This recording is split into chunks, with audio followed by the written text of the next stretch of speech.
عمر بيرش دواء الحشائش. وطبعا الاستاذ عبد الجليل هو هيكمل لكم، لان طبعا انا ما عنديش خبره في الحاجات دي. احنا بس في ارض غله. هنصور بقى ونتكلم ونشوف بقى ايه كل حاجه بالنسبه للغله.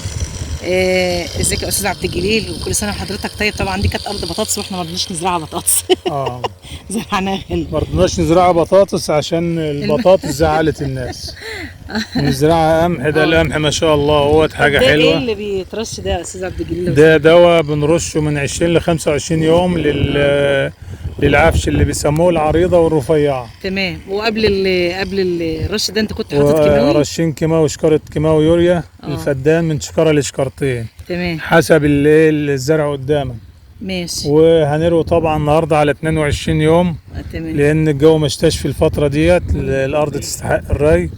وان شاء الله يعني الرش ده على ال 22 يوم؟ الرش ده 22 طيب. يوم. وفي بداية الزراعة بنحط كيماوي في الأول خالص في البداية؟ في بداية الزراعة بنحط شكارة يوريا برضو 4 في فيديو سوبر. لا في فيديو، معلش استنى، معلش ان احنا بقطعك يعني. في فيديو يا جماعة هنزله في الأول أول الزراعة. هو برضو متكلم الحاج عبد الجليل على موضوع الغلة وازاي ان انت تستعد للأرض وكده، فده هنزله لكم برضو الأول. وده دي التكملة بتاعتها ان شاء الله شوية وهنكمل لكم. لأن احنا دلوقتي بنزرع بصل. وريهم يا حاج عبد الجليل بنزرع في البر بصل. وده بصل اهو. بصل بيتزرع، ده بيتشتل طبعا، بيتزرع برضو مع البطاطس وخس. ماشي هنخلص ونرجع بقى نتكلم شويه تاني. ما تنسوش تعملوا لايك واشتراك وتفعلوا زر الجرس عشان يجيلكم كل جديد من قناه اميره حسن. ودي قناه مع الريف، انتظرونا. ماشي هنكمل بقى معاكم الحديث اللي بدأناه. طبعا في البدايه اقول لكم كل سنه وانتم طيبين، ويا رب ينعاد عليكم الايام كلها تكون خير يا رب، اللهم امين. زي ما بدأنا معاكم الحلقه واحنا بنصور زراعه البصل. كنا بنزرع بصل وخس على البرور. ودلوقتي هنكمل مع الحاج عبد الجليل، نقول له يا حاج عبده ايه الاخبار. زي ما قلنا دلوقتي احنا بنروي بقى على كام؟ على ال 22 يوم. بنروي على ال 22 لل 25 وممكن على ال 30. تمام. حسب الارض، اذا نزل لها شتاء في الفتره دي طبعا بنأخر ري شويه. لازم الارض تكون عطشانه شويه بس مش عطشانه قوي. وبنرش زي ما انت قلت في ال 22 يوم. بنرش من 2 ل 25 يوم. في نوع واحد بنرشه. تمام. او في مثلا اللي عايز يرش نوعان، في حاجه اسمها العريضه وفي حاجه اسمها الرفيعه. طبعا احنا بنتكلم عن القمح وهو اللي ظهر قدامنا في الفيديو ده. وطبعا حطينا شكاره يوريا.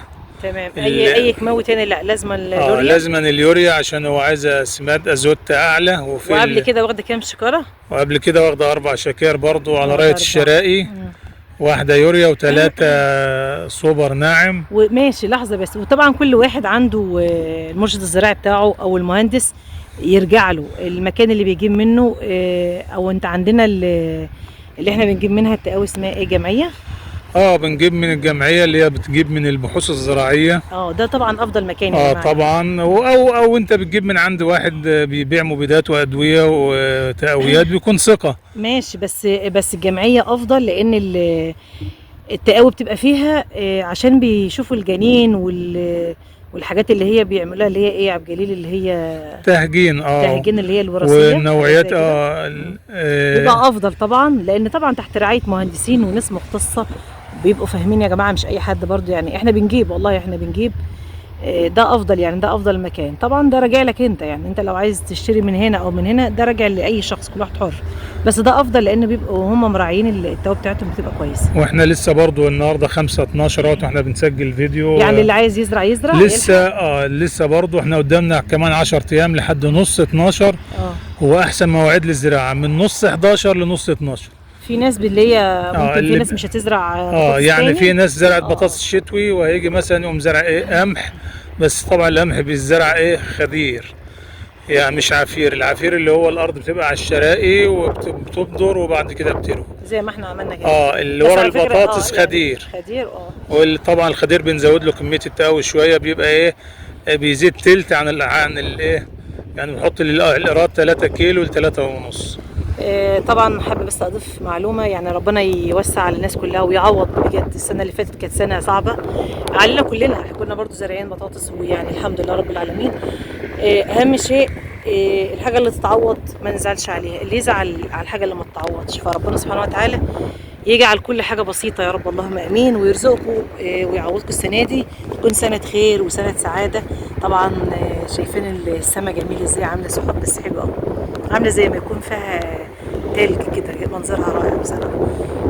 طبعا احنا في الثلاثة الوسطى، احنا في ناس صايمة طبعا، كل سنة وانتم طيبين. خلاص كلها ايام قليلة وداخل علينا شهر رجب وشوية شهر شعبان، وطبعا كل سنة وانتم طيبين ومتهنيين. وحابة اضيف حاجة كمان، يا رب كلنا تكون سنة سعيدة علينا كلنا، ويا ريت كلنا نخلي بالنا من اولادنا سواء بنين او بنات. يا رب نحتوي ولادنا، وكل اب وكل ام، دي رسالة والله بجد، لان في حاجات يعني عدت علينا الايام اللي فاتت دي كانت صعبة.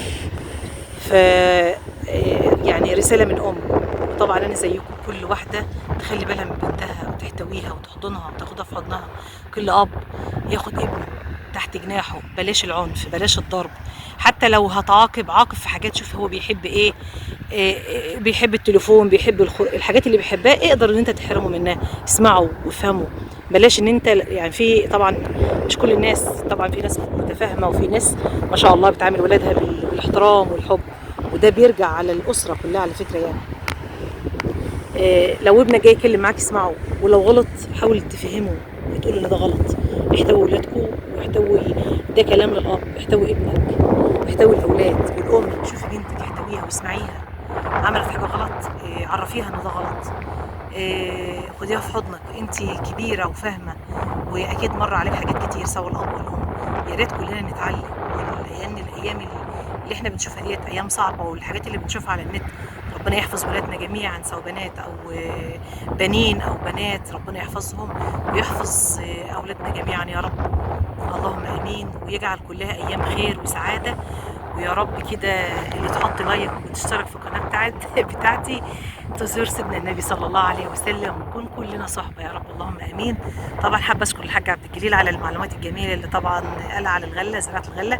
في فيديو هنحطه في الاول، لان هو كان هو اللي مسجل، ما كنتش معاه، بيشرح لكم في البدايات خالص.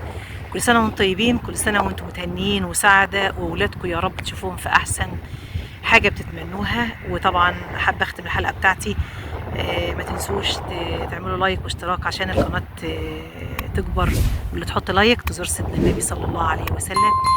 ووصلنا لاخر الحلقه بتاعتنا. سلام عليكم، دمتم في رعايه الله. طبعا صور العلبه كده هناك، وما هناك على قاعدين على الكرة.